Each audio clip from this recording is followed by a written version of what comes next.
که ستاسې ذکر نه غټېږي او قسمه قسم طریقې مو ورسره کړې وي خو نتیجه یې نه وي ورکړې نو دا ویډیو وګورئ او دا ډول کریم ځان ته تیار کړئ او کوتک مو د 5 انچو نه هم غټ کړئ. سلام دوستانو، خدای دې وکړي چې روغ جوړ او خوشحاله اوسئ. دوستانو زموږ ټولې ویډیوګانې تاسو ته د جنسي اړخه پوره معلومات درکولو دپاره دي، نو له موږ سره اوسئ.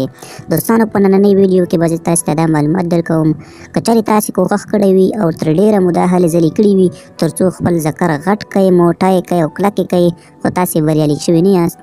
او قسمه قسم نسخې او دواګانې مو خوړلې وي او قسمه قسم تیلو سره مو مالش ورکړی وي خو بیا هم ستاسې ذکر نه وي غټ شوی، نو زه به تاسو ته نن په ویډیو کې داسې یو قسم د تیلو جوړولو طریقه ښیم چې که چېرې تاسې دا تیل یا کریم ځان ته جوړ کړئ او په دې سره خپل ذکر مالش کړئ نو په 15 یا 10 ورځو کې دننه به ستاسې ذکر دونه غټ شي چې تاسې به ورته حیران شئ.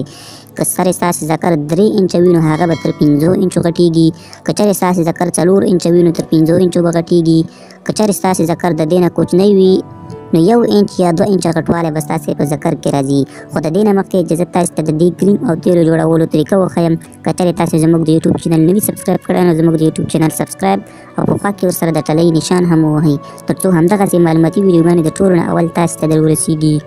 دوستانو زیاتره داسې کسان دي چې هغوی دا کوښښ کوي چې خپل ذکر غټ کړي خو هغوی قسمه قسم طریقې وکړي خو ذکر یې غټ نه شي او هغوی زړه مات شي او هغوی دا فکر کوي چې زما ذکر نه غټېږي نو هغوی لپاره زه نن داسې یو نسخه وړاندې کوم چې د دې نسخې په استعمال سره به د هغوی ذکرونه غټېږي. نو دوستانو نسخه داسې ده په دې کې تاسو ته پکارېږي دغه شیان د کومو نومونه چې زه تاسو ته اخلم. په اول نمبر کې تاسو ته اصلي د زیتونو تیل پکارېږي، ورسره دوهم نمبر کې 1 چمچ یا 2 چمچ وسلین،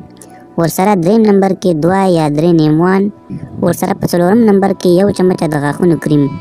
او ورسره 1 چمچ د ټماټر اوبه، یعنې تاسو به د ټماټر نه 1 چمچ اوبه وباسئ او د دې سره به یې مکس کړئ. نو دوستانو دا کوم شیان نومونه چې ما واخیستل دا به تاسې ټول مکس کړئ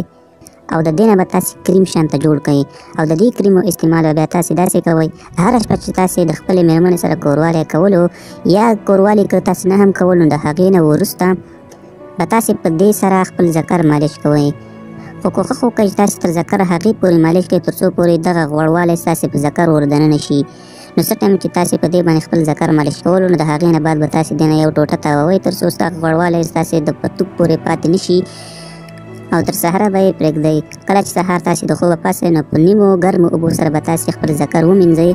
نو دوستانو دغه طریقه او دغه مالش تاسې 1 میاشت جاري وساتئ نو تاسې په خپل ذکر کې بیخي زیات بدلون ومومئ خو دا نتیجه د 15 نه تر 10 ورځو کې دننه ورکوي او تاسې به خپل ذکر په غټوالي باندې په خپله پوهه شئ. نو دوستانو نننۍ ویډیو زموږ همدې باره کې وه. که ویډیو مو خوښه شوې وي درسره لایک یې کړئ، ملګرو سره هم شریکه کړئ تر څو هم د دې ویډیو نه استفاده وکړي.